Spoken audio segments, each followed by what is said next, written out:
Good morning. I'm Dr. Marianne Cintron, founder of Step-by-Step Dyslexia Solutions. I equip heroic teachers with an effective literacy program to remediate dyslexia so we can close the achievement gap, stop the school-to-prison pipeline, and prepare kids for success in school and in life.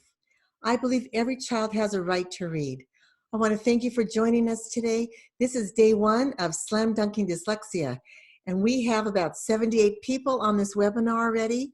We have people from Canada, from UK, from the East Coast, from my own state of California, in San Diego, in San Clemente. And I'm just so excited to have all of you guys here. I've got some friends who got trained last year on this webinar, and I have a lot of new people. I have Capistrano School District. Many teachers there are here today. And I want to welcome you. Thank you for taking time in your morning to be here to learn about how to help kids read. So the mission of Step-by-Step Dyslexia Solutions is to help the students develop literacy skills so they can realize their full potentials and return back to their and give back to their communities. And what I've really realized is that a lot of teachers aren't being trained by their schools, and a lot of teachers can't even afford to get their own training. So the grants that I write, which are listed on that whiteboard over there, are helping to raise money to pay for teachers to get that training. So if you want to be one of those teachers, let me know, and I can put you to my list, add you on my list. But that takes a little while to get those grants. But I'm going to offer you an opportunity after tomorrow to learn about a special price you can have if you want to continue and get my training. So I'm going to share my screen and get into my PowerPoint this morning. Oops, that's the wrong one. Sorry, you can't have that one. Okay, let's share the screen again. I know there's a learning curve to this Zoom, and you guys are also patient. Oh my goodness. Let me go into my PowerPoint. I had it all queued up and I don't know why it doesn't open up. Oh well, we're all human, right? We're all learning this online platform. So how would your life be different today if you couldn't read? I've spoken to many philanthropic organizations, service groups, and there were a lot of comments of people who are professionals who couldn't say they'd be professionals if they couldn't read. And it would just be really difficult, right? So this is day one of a 2-day webinar, Slam Dunking Dyslexia. So a little bit about my journey. Back in the late 1990s, I was a room mom for my children in kinder and first grade. And I was really involved as a room mom. And I started noticing how those teachers knew phonics so well, and they were so strategic in how they taught the students to read, to write, sound those words out. It was like a foreign language to me. But I realized that those teachers were really heroes. If they didn't know the exact way to teach those kids, they could put those kids on a wrong trajectory. So that piqued my interest to go to school and get my teaching credential and my master's. After 2 years in the public school, I really started having a heart for the children who struggled with reading and writing, even though they were intelligent to talk to, and I just didn't understand it. And someone recommended that I go to school and get my special ed credential and a special ed master's. So I did that, and a professor at this university, Azusa Pacific University, recommended that I join the International Dyslexia Association, of which I'm now a board member in the Tri-County branch here in California. But I joined the International Dyslexia Association, and that's where I first learned about dyslexia. And I learned about Sam Orton and Anna Gillingham, who were the pioneers of dyslexia and pioneers of teaching kids to read. And I also stumbled across a woman, I think it was God ordained to meet this woman, who used music with her reading program, and she challenged me to try it. She said, play music in the left ear and play the spelling exercises in the right ear. So back then we had CD players, so I did that. And the first student I worked with, it was amazing how his auditory processing was so improved, and his orthographic writing skills really improved. So I tutored about 15 students that year, and they made great gains. Well, I was asked to teach a summer school program, and so I had, again, about 15 to 20 students in my summer school program for 6 weeks, and I used music in the left ear, and I used her spelling exercises in the right ear with her multisensory reading program. And a student from another district joined the summer school. His mom was really upset. He was at a low 3rd grade reading level, and he was going to be entering middle school. And she was really upset, and she was ready to sue the district. And she said this was her last-ditch effort to get her son some help. He wasn't getting the help he needed. And, we prayed, and she was very fortunate. He did well. And he made 3 years gains in reading vocabulary, fluency, and comprehension. And he went into middle school. He had a successful middle school year. He was still in resource, but he was able to learn with the strategies that that teacher had. Before, he had hit a brick wall and wasn't able to progress. So I wanted to have a greater reach, and I worked for the state of California and trained college students to work with at-risk students in 5 different districts. One of the districts was a local community called Pomona, and they had an 8th grader there who was being raised by her grandfather because her mother was in prison. And he came to me and said, we tried everything, and she's just not interested, and I'm giving this one last effort to see how she does with music.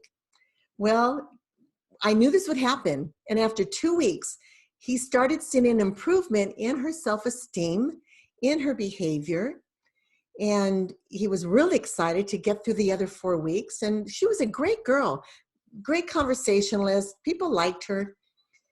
I call her Daniela, and I write about her in my book, A Message of Hope.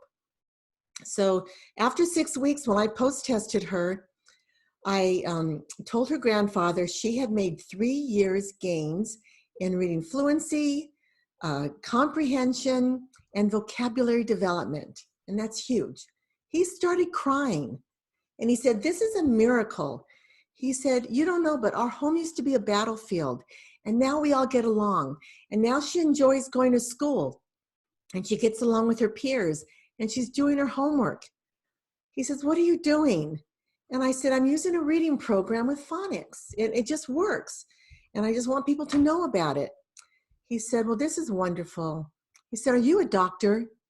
Well, that was the first thing that spoke to my heart, or confirmation that I need to go back to school and get another degree. Excuse me. Like 2 credentials and 2 masters weren't enough, but another degree. But I knew God wanted me to get this message out to the people about music. So it took 7 years to get my doctorate, and I actually worked in the school districts after that. I thought I would be a professor, but that didn't work. I was an adjunct for a couple of semesters, but I worked in LA and in one of my local school districts for 4.5 years, and I was teaching math. Excuse me here a minute. And I was teaching math. I knew I needed to get out and use my expertise. So I worked with a company who taught teachers how to work with dyslexic children, and I traveled the nation. I felt I was living the dream, but I have to share that last January at 4:30 in the morning, my husband had this prompting to get up and build the music app. So we're Christians. We just believe that was God waking him up, build the music app. He sensed it twice, and he could not go back to bed. So he told me that afternoon, because I had been thinking and racking my brain, how can we put music in one ear and spelling exercises in the right ear? And anyway, so we found some people that helped us develop the music app. It's called Dunking Dyslexia. So I had 3 professionals, 2 professors, and 1 gentleman from our church encouraged me, you need to write your own curriculum. You know what to do it. So I did. I wrote my curriculum. It's called Step by Step Reading, and we started using it last year with the music app. And so this year, we gave it a little facelift, and that's how I equip heroic teachers with an effective literacy program to remediate dyslexia. We want to close that achievement gap and stop the school-to-prison pipeline. Every child has a right to read, so let's give them that opportunity. So I want to see your hands if you can participate, and just let me know that you understand my journey. Maybe you have a similar journey. Thank you. Oh, that's exciting to see people participate. Yep, we have about 25 people raising their hands. Okay, so moving on. This is my family.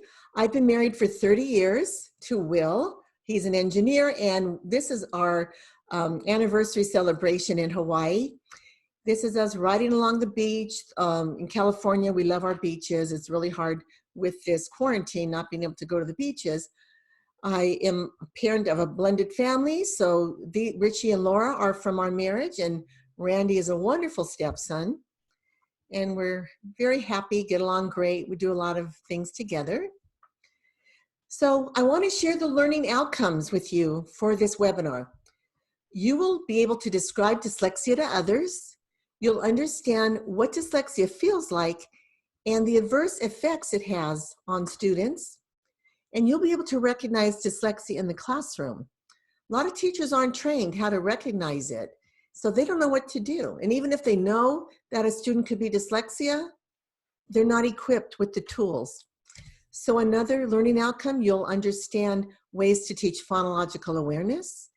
And then finally, you'll learn about the Ortongillingham model for teaching dyslexic students, and you're going to be able to demonstrate your understanding of following structures and systems to help the students learn. So the first thing I want to ask you is, how do you add up your numbers in this number line? I'm going to give you 30 seconds to add these numbers up, and then in the chat box, I want you to let me know your answer.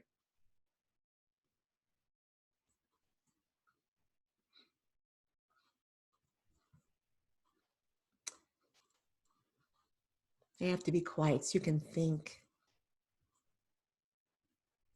So give me a show of hands if you have an answer. Okay, a lot of people are showing that they have the answer. They just aren't putting it in the chat. So, okay, so we have a lot of participants answering. So the answer to this is 55. Give yourself a pat on the back if you got 55. Now, because I came from a math background, I am automatically added a 0 here. And I started counting by tens. So that was 10, 20, 30, 40, 55. I thought that was the easiest way to do it, but that's how my brain works. So some people have said, I counted by 11s. 11, 22, 33, 44. Did I do the right? 11, 22, 33, 44, 55. Some people started from the beginning, 1, 3, 6, and they went, added that way. What this shows are there's many ways to teach and learn. Some ways are faster and more effective than others, and knowing those strategies to help kids with dyslexia will be very effective in their learning. So research shows that what these strategies are, and some of these strategies can be pretty surprising.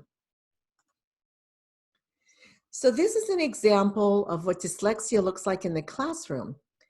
I pre-test all the students that I tutor, but I also assess for dyslexia, and I do a cognitive, and I do a reading test, and I do a written test. So I want you to see how this student wrote to these wrote these sentences. The clam sat on the bottom of the ocean. They rushed into the cottage in the nick of time. We gathered around the campfire and told ghost stories. Pittsfield has a population of about 50,000. A conference was held to determine the future course of action. I would love to share this mound of donuts with my cousin and you. So give me a raise of your hand if you've seen this kind of writing in your classroom or with your child. Yeah, you guys see it, you recognize it. These are the signs of dyslexia. So one of the signs of dyslexia, there are other components we look at for eligibility, but this is definitely one cue. This is a sixth grader, so I gave him a higher level of sentences to write. You can see he didn't capitalize his sentences, he didn't punctuate, he added and omitted syllables. That's very typical for dyslexic writing, and his letters are not consistent in the shape. He will put capital letters in the middle. And this boy is really bright. You should have heard the conversation he had with me when we were taking this test. Sweet boy. So here's an example of what dyslexia looks like in the workplace. Last year, I went and visited one of my elderly friends in San Diego and had lunch with her and her husband. And I went to pay for it. And right away, the cashier said, I shouldn't be working here. I should be where I'm not writing out these receipts. She hated to write. And as she was writing them, I was seeing dyslexia all over the place because doesn't follow the phonics rule. She has lowercase letter with an uppercase letter. I covered her last name so you guys wouldn't know who she is. But she spelled my name with a Y, even though I don't know. She spelled Dale, rhyming it with pale and then crossing it out. And she spelled dollar with an A. So these are grammar rules and phonics rules that students learn. They need to be explicitly taught because if they're not, they just don't know them. They just don't happen automatically. Some kids will learn these rules and pick it up and just go like gangbusters, but dyslexic children need repetition. And she told me that she was dyslexic, and she also told me her daughter was dyslexic, and she was very concerned and wanted to help her daughter. So only thing I corrected her on was this word guest. So she was able to correct it down here. And look at the pretty writing she had. She just needs some help, and so does her daughter. So raise your hand if you've ever seen dyslexia in the workplace like that. People are writing and you spot right away. They're spelling the words wrong, or they're using the homophones and they use the wrong word. A lot of hands shooting up. That's right, we see it. We see it in front of us. So 1 in 5 kids has dyslexia. I want you to know. They used to say 1 in 20 years ago. Then they used to say 1 in 10. They're saying 1 in 5 now. So according to the International Dyslexia Association, dyslexia is a specific learning disability that's neurobiological in origin. It's characterized by difficulties with accurate and/or fluent word recognition and by poor spelling and decoding abilities. More easily stated, dyslexia is neurological in origin, and the brain can be retrained. It's more a learning difference than a disability, and it affects a student's reading, writing, and speaking. So people who are dyslexic have often been called twice gifted because they may have ADD or ADHD, but man, are they creative. And they don't want to learn how to read if it's going to take all that creativity away. It won't diminish the creativity. So we call them twice gifted. Excuse me.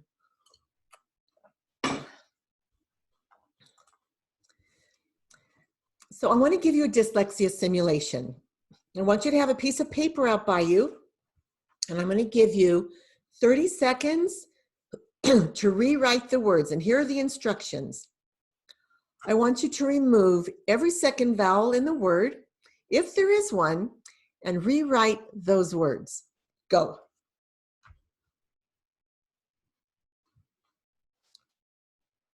I'm going to be silent so you can listen to me.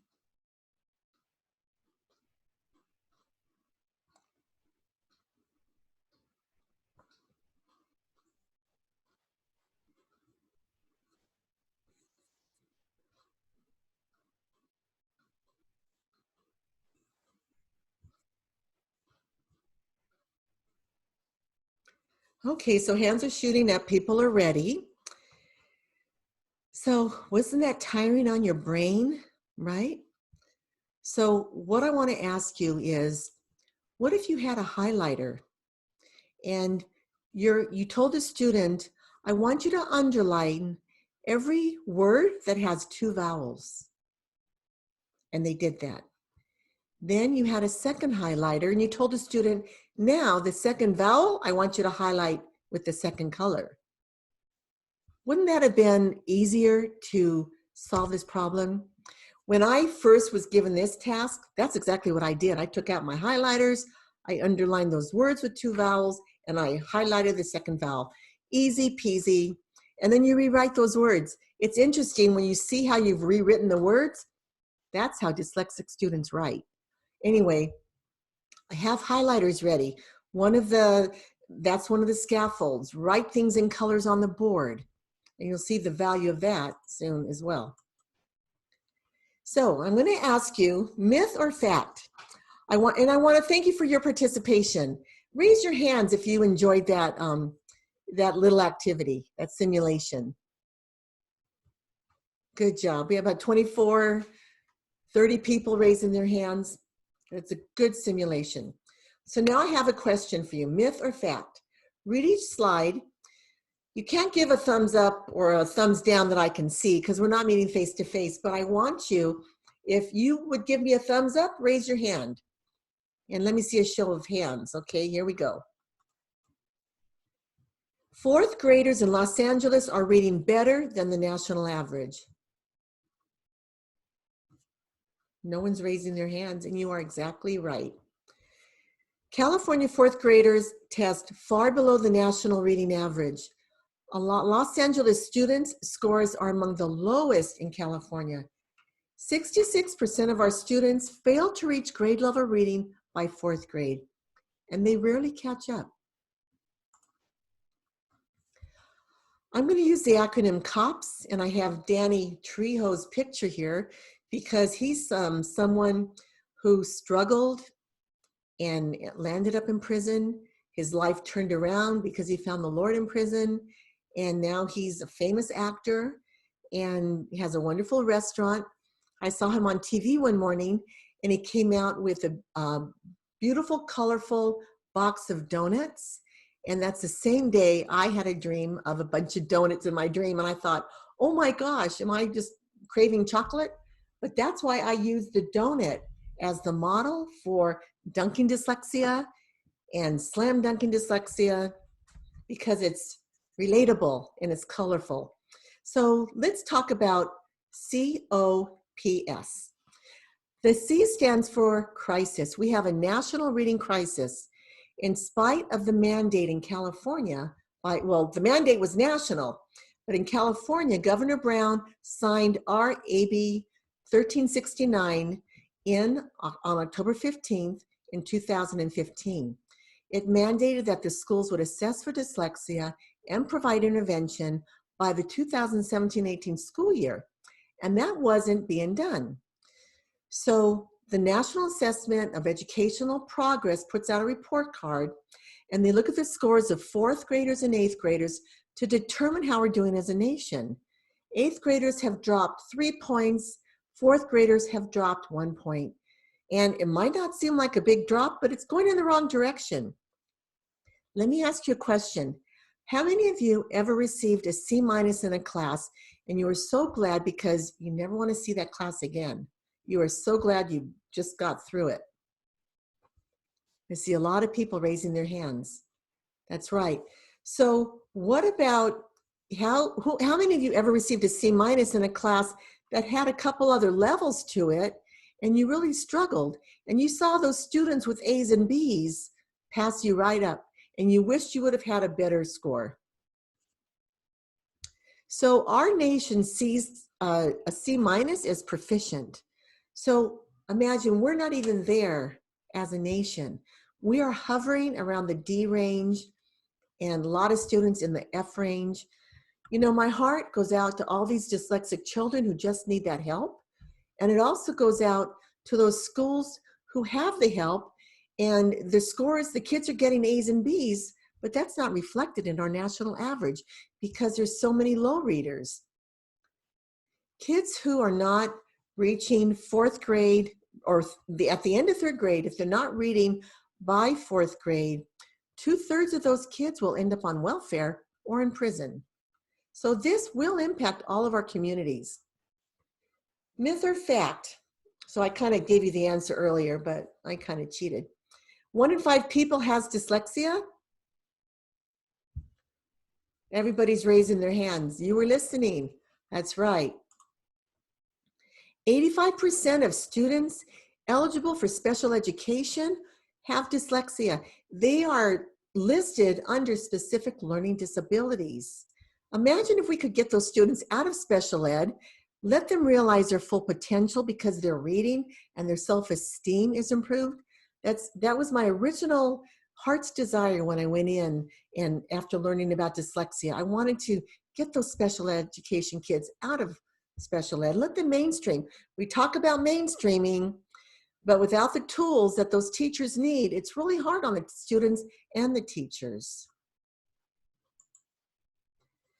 So here's your second simulation. I want you to look at your paper now. I want you to read this paragraph, and every T, I want you to change to a D. Every E, I want you to change to an I. And then rewrite the words. Okay, I'm going to give you 30 seconds for that as well.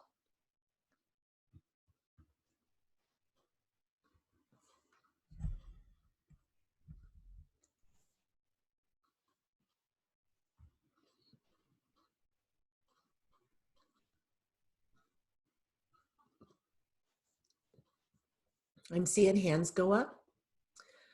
Okay, so how is that on your brain? Interesting simulation. Now imagine again, you have 2 highlighters.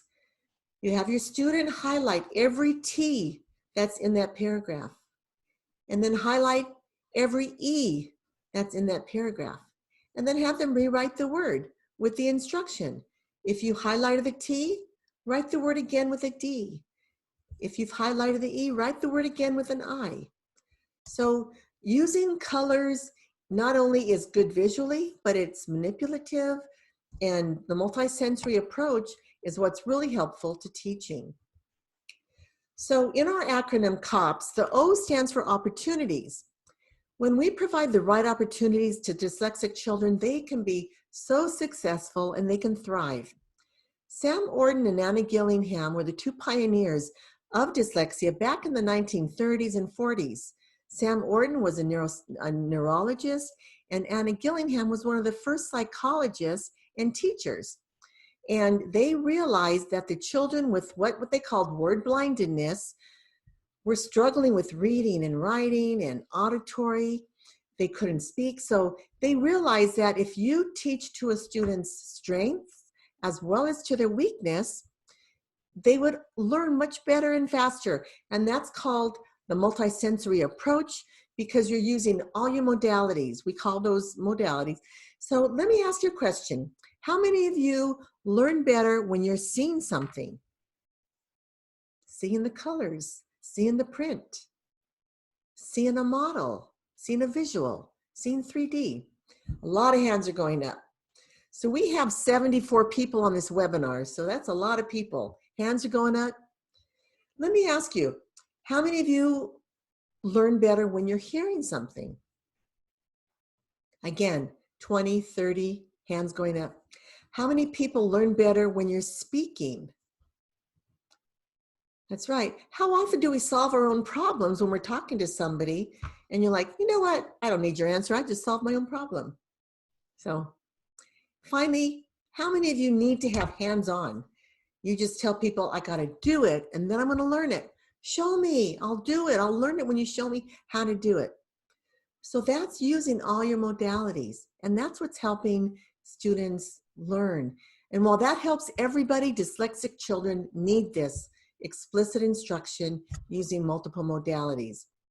So Sam Orton and Untitled also talked about the value of a reading program being structured, systematic, and sequential.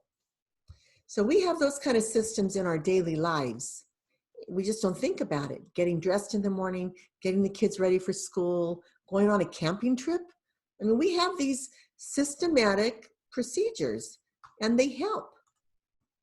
Here are some pictures of people you recognize, great contributors, and they all have dyslexia, had dyslexia, Walt Disney, and who I don't have here is Leonardo da Vinci and Winston Churchill. There's so many more.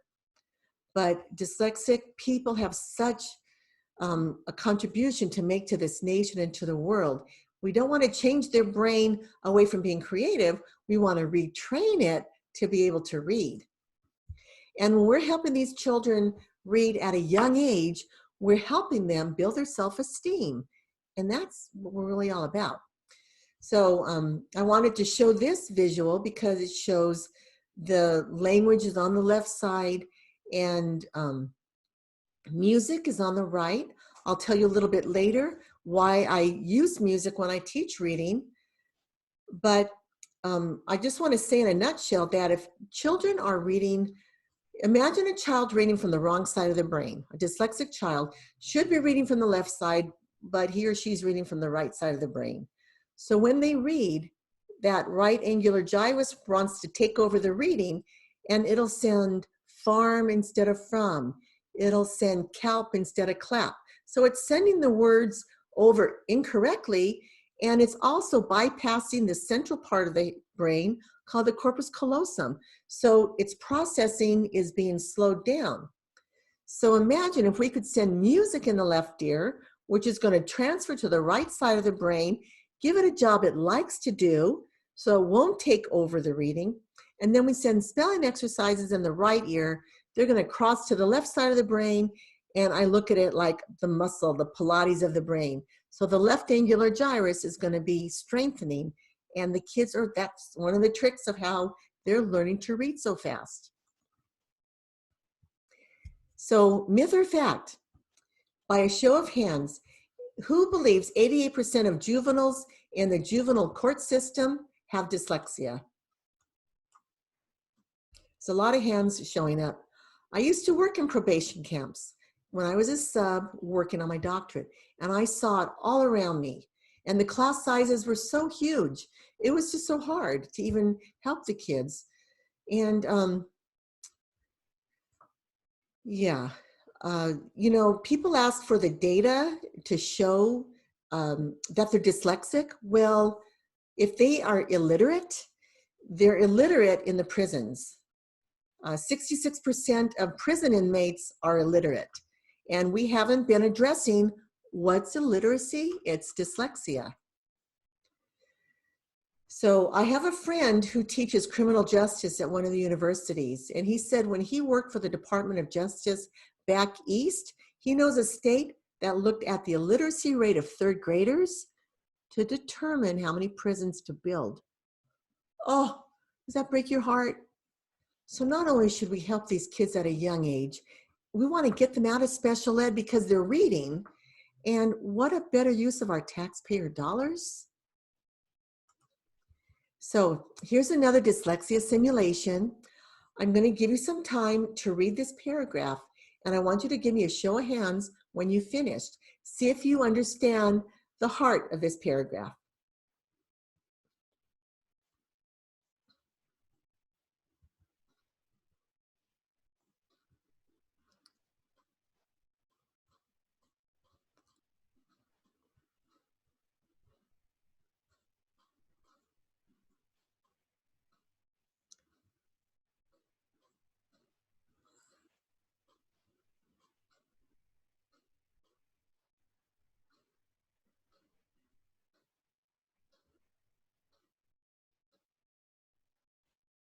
Okay, some hands are starting to show up. So when I first saw this paragraph, I was going, wow, this person's all over the place. But I thought there was something poetic about it that I needed to recognize.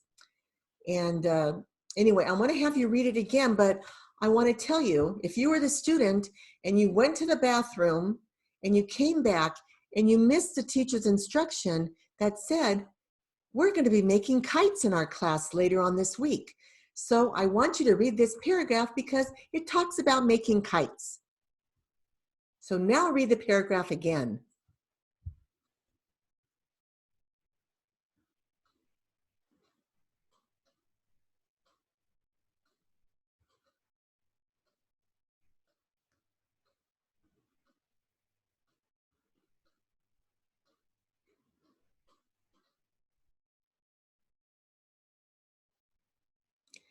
Give me a show of hands if it makes a lot more sense now after you have a topic for it. You're right, 17, 30, everybody's raising their hands. So this was always my concern. If a student leaves the room and something's not written on the board for them to come back to refer to, they're gonna have a problem here. Also, I want to address auditory processing. A teacher can tell a story and ask questions for that story, and the students who don't have processing problems will raise their hands and answer those questions. So then the teacher moves on to the next story, and it has another group of questions. So there's a show of hands of people who want to answer the question to the second story, except the dyslexic student is answering the first question. So when she responds with her answer, the whole class turns at her. Half the class laughs, half the class says, what a dummy, because her auditory processing was delayed. And that's what happens. And that's another reason why we need to write stuff on the board, use multiple colors, give all the kids, 15 seconds to think about the answer.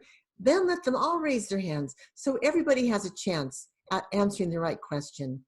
I learned that from Fat City with Richard Lavoie, which is a great video for you to watch. This is in Texas. So here they show their statistics. 80% of prison inmates cannot read, okay? So myth or fact, dyslexia has been known to cause ulcers in children. I see some hands raising. Okay, let's see what the answer is. It's a fact. Students with dyslexia experience anxiety, depression. They even have dyslexia-induced ulcers. I had a parent email me that said it broke her heart when her daughter created an ulcer, and it was because she was stressed out because she couldn't read. And I have another parent who emailed me and said her son used to leave reading time and go to the bathroom every day, that they thought he had an illness and took him to the doctor regularly, but the doctor couldn't find anything wrong. So this little guy was 8 years old. When he was 10, he confessed to his mom in the car, I used to leave class and lie that I had to go to the bathroom because I didn't want to read. So kids with dyslexia have that anxiety. They don't want to read. So success. What does success look like in your home about reading?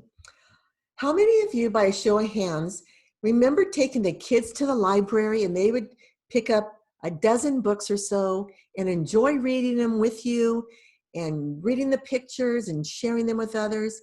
And then a week later, Mom, Dad, we got to go back to the library. I need more books. There's a lot of hands raising. I appreciate that. 40 hands raising. Okay, so that is not a reality in the home of a dyslexic child. In fact, when a dyslexic child is in a reading circle, they panic. When it's their turn, they might have memorized words so they can read a little bit, but those unfamiliar words, they're going to glance and guess at those words, and that's not reading. And when they guess incorrectly, what happens? Peers are either helping them with the word, and that lowers their self-esteem, or the peers are laughing at them, or the peers are scoffing at them. And you know, this impacts the socialization. People don't want to hang out with them because they think they're dumb, and they're not. So like we already said, kids with dyslexia have a hard time writing. I used to have students read their work to me because I couldn't even understand. So I think teachers somehow have a gift of being able to decipher what a child is trying to write. They'll either write really tiny, or if they miss a letter here or there, we know what they're trying to say. But man, some of the students that write, I cannot even figure it out for the life of me. And I would have to have them read it to me. So again, they're adding and omitting syllables, missing capitalization, punctuation. And what's real interesting, dyslexic people have a real hard time memorizing the days of the week, the months of the year. And an adult dyslexic person who's a teacher actually told me she still doesn't know her alphabet. She says, unless I sing it, I don't know the ABCs. And that's really interesting. She said, yeah, I know what our alphabet letters are, but if you ask me where the R is or where the B is, she said, I just can't tell you. I have to sing the whole song about the alphabets. So this research that I did for my doctorate was focused around many language studies, and I specifically was interested in Dr. Roger Sperry because he addressed the left and the right angular gyrus, bypassing the corpus callosum. He was famous for the split brain theory back in the late 1990s. In the 1960s, he worked with Dr. Roger Sperry, and they conducted surgery on seizure patients. And they saw that the brain hemispheres could work in concert or they could work independently. And he said if educators could ever take this information into the classroom, we would have some breakthroughs, because now the International Dyslexia Association was formed in the 1960s, but he had seen word blindedness and he wanted to help these kids as well.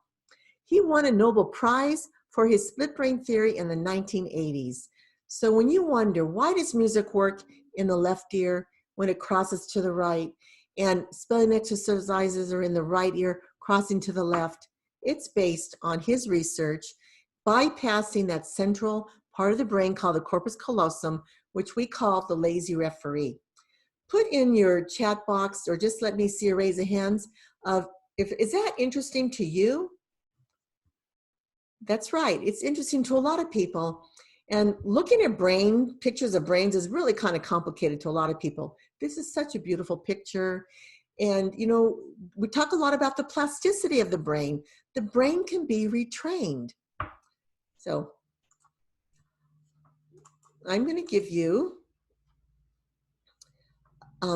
this page. I want you to read it silently to yourself, because it talks about preschool and the value of rhyming. If kids aren't rhyming by age 3 and 4, there's going to be some challenges there. They could be red flags. So let me give you some time to read this silently.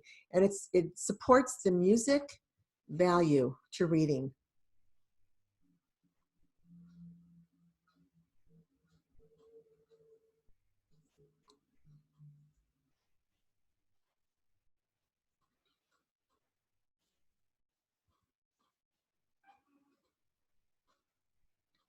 Okay? You could even take a picture with your phone. I'll give you a second to do that if you want. Please just let the people know that you saw it in my webinar. So here's another part of research I want you to see, because people need to know that music is researched. Dr. Marianne Wolf is one of the professors at UCLA, and she's looking at how music is going to be used in education. Well, I'm already using it in education. I'll be quiet while you read this paragraph.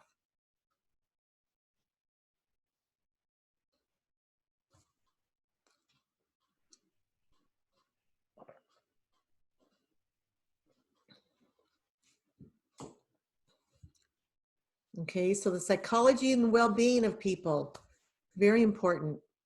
I've had people tell me that when they study, when they sleep at night, playing classical music really helps them. One more, oh, this is some data. So this is the data from my doctorate research. All the students came into this reading program. They were already in RTI, return to intervention, and they were still at risk. They were hovering around the D range.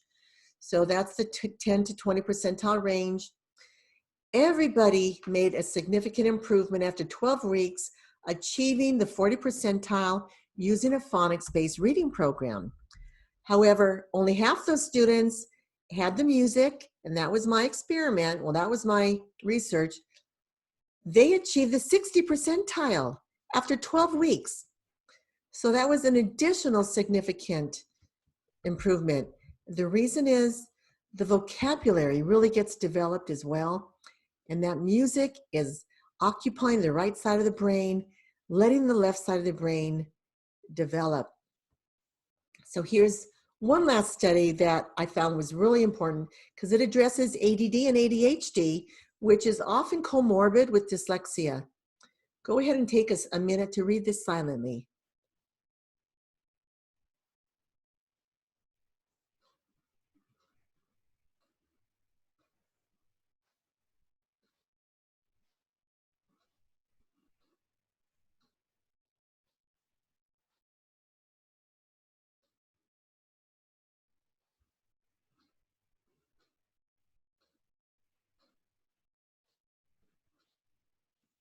Again, the value of music.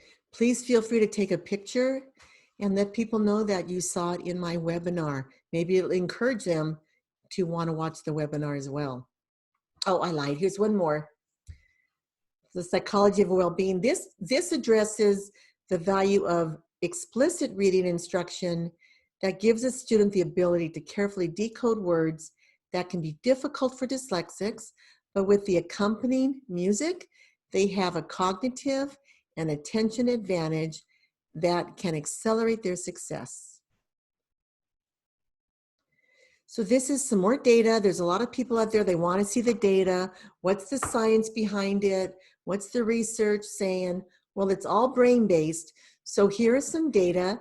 When I had my private practice working with 2nd through 10th graders, I typically don't use the music until they're in 2nd grade. And it can go through high school.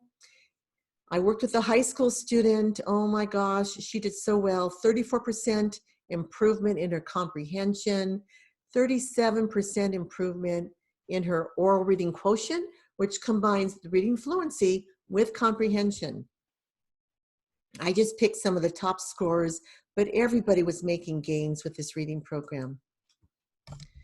So I wrote a message of hope, how music enhances reading for dyslexic children.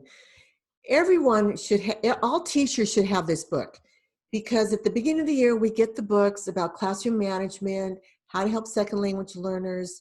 This is a great program for ELL, English language learners. So it's gonna show all the teachers what dyslexia looks like. Dyslexic children are in science classes and math classes too. And those teachers need to know how to recognize it, and they need to know that they can refer kids for intervention. So even professors, I would love to see this in the hand of professors, giving it to your student teachers, because I wasn't taught about dyslexia in college. So dyslexic children have been considered twice gifted. They've got their reading and writing frustrations, and it's very difficult for them to learn in a typical structured classroom that moves at a fast, steady pace. They need repetition. And we're teaching to the strengths as well as to the weaknesses. Have you ever heard the dyslexic children say, I'm frustrated, I'm so dumb, I'm gonna quit, I don't wanna try? Have you ever heard the teachers tell them, quit being lazy? I was raised in a school where I had a teacher that used to throw chalk at the kids that weren't paying attention. Quit being lazy. Well, that was many years ago. So raise your hand and show me your participation if you've ever seen these kind of frustrations in students. And when I was an early teacher in special ed, I just knew there was more that I could do when I was teaching kids the rules, the spelling rules. I was studying the best practices, and I just knew there was something more. And I'll tell you, music is that missing link. So myth or fact, the vast majority of teachers have been given specific training on how to help dyslexic children. Okay, no hands are going up because it's not true. It's a myth. Only a small percentage of teachers are trained to work with dyslexic students. And this is the interesting part. Teachers who teach 1st through 3rd grade and kindergarten are taught to teach reading.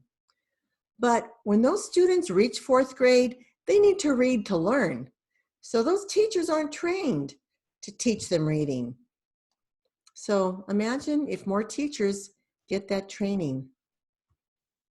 This is the group of sentences I give 2nd through 4th graders. And then these are the sentences that I read for the other 6th grader who struggled. You can pull your own sentences together, give the students unfamiliar words, keep those sight words out because they memorize those sight words. And when they memorize those sight words, they go to the right side of the brain like a picture. So you want to teach kids the phonics and grammar rules so that it could go to the language center in the left side of the brain. And so here is a phonological awareness, a group of nonsense words that you pull together and see how the students can sound those out. I'm going to read the first 2 columns and see if you can sound them out like I do. Bear, blut, zame, lust, Raoul, Ser, Nern, came, any, vape, plap, boy. So those are nonsense words. And I have parents and adults say, wow, I can't even pronounce those. Well, maybe you're just not familiar with phonics lately because when I was in my kids' kinder and 1st grade, phonics was like a foreign language to me. There's actually a science behind teaching the sounds of words. And it has to be taught very systematically and structured. So I have another myth or fact for you. Effective intervention can make a huge difference in the lives of students. Everybody's hand should be up. That's right. So using an Ortongillingham method with music and the research-based step-by-step reading, students are making 1 to 3 year gains in only 6 weeks in reading vocabulary, reading comprehension, or fluency. So teachers should be lifelong learners. And I actually received a grant from Good Samaritan. They want me to get my associate level course in practicum certification because they understand that what I'm doing with music is amazing. And they want schools to recognize what I'm doing is amazing. And this extra certification will let others know who need to know that I know the Ortongillingham model. My 9 steps are based on the Ortongillingham model. So the learning outcomes that you have learned today are being able to describe dyslexia to others. Raise your hand if you are able to describe dyslexia now. Yeah, very good. A lot of hands going up, 20, 30. Okay, the second learning outcome was you will understand what dyslexia feels like and the adverse impact of dyslexia on students. A lot of hands going up. Good job. Thirdly, do you feel like you can recognize dyslexia in the classroom? And when you do, let parents know they should have their child tested. You know, children have to write, the parents have to write the school a letter asking that their child be assessed. And then they'll get the intervention for dyslexia.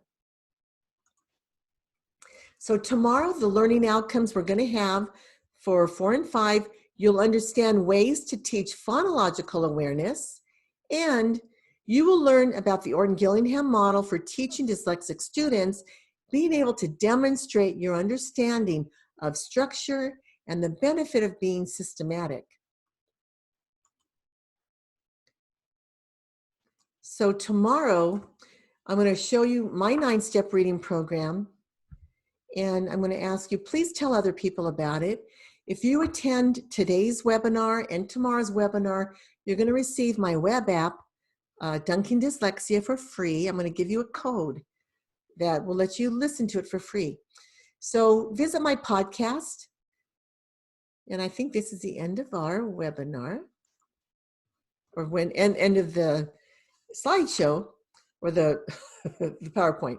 So I'm going to close out and ask you if you have any questions, if you can put them in the chat. This is teamwork, of course. And you know what? When the corn starts growing, someone says, if you build it, they will come. All these cornfield senses in my heart. It's harvest time. Let's help these kids read. It's God's plan to help the kids read. So I'm going to stop your share and leave it open for questions. Let's open up our chat and see if we have any questions. One of the questions people ask a lot is, how can schools afford this? Well, we're working directly with the after-school programs, because a lot of those kids are dropped off in the after-school programs because their parents are traveling to work. And a lot of those kids in the after-school programs have dyslexia. And in this way, we can afford to pay college interns, even the people already working after school. We can pay them their $15 an hour, because remember, I'm writing grants and I can't write these huge grants to pay $50 an hour. If schools have a budget, those teachers can work after school. But I know that there could be conflicts with the unions. So if the teachers want to work that out with their unions, that's fine. We'll train teachers. The neat thing is, if teachers are trained and they could schedule that time during their teaching day, that would be ideal. So 4 to 5 days a week for 1 hour is all they need to do, that intervention. And another question people ask, how many students at the most? I would say it's really hard to work with more than 2, because you're doing this multisensory program.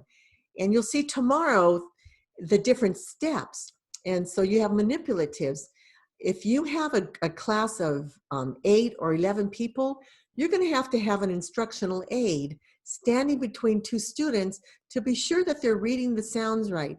They're creating their words right. So I wouldn't go larger than 11, and that's only saying if you have instructional aides in your classroom to help you. And then that's another matter of training your instructional aides. Another question, what kind of music do you use? So we love classical music. Classical music was what I used to start with, and that's what's in my app. So your children will learn about Tchaikovsky, Beethoven, Chopin. There's a lot of classical music. I have, this could even be taught as a music lesson. Teach your children music with the side benefit of learning to read. So it's intended to be with my reading program. But students who have a B in reading and writing can raise that to an A with this app. And students who have a C can raise that C to a B with this app. So that's why I want to give you that opportunity to use it tomorrow. And also, when I taught middle school and high school students, I actually let them listen to their own music with their own podcast. And the minute I saw them taking advantage of that and not paying attention or dancing or singing, they lost the privilege of using it. But I know of teachers and principals who let the students listen to music in your left ear, because it will calm them down. I had a student that I taught in a middle school. He was a 7th grader, and he said, I'm dyslexic, I'm adopted, and I have ADHD. So he was just so proud of being adopted. And he said, I take Ritalin for my ADHD. And he said, I love listening to music. He said, the Ritalin calms me down, but the music helps me learn. How great is that? And we had a school psychologist at the time that loved that. She was on top of things, and she allowed me to write it into his IEP. She said, if it's helping him, it's got to be in his IEP. It stayed with him in his IEP for his 8th grade and all through high school, and he graduated beautifully. So what's another question I get regularly? Any other questions there? We're getting to the end of our hour here. If you have any questions you want to ask me privately about your child, feel free to email me. Visit my website. It's www.dyslexia-solutions.com. My nonprofit is called Step by Step Dyslexia Solutions, but I've just made it easy for people to access my social media and podcast by Dyslexia Solutions. So I hope you share this webinar with your friends and school districts. I want to thank you for participating. We had about 78 people on the webinar today. Good job. And I'll see you tomorrow. God bless you guys. Oops. I don't want to leave because I don't want to wreck my recording.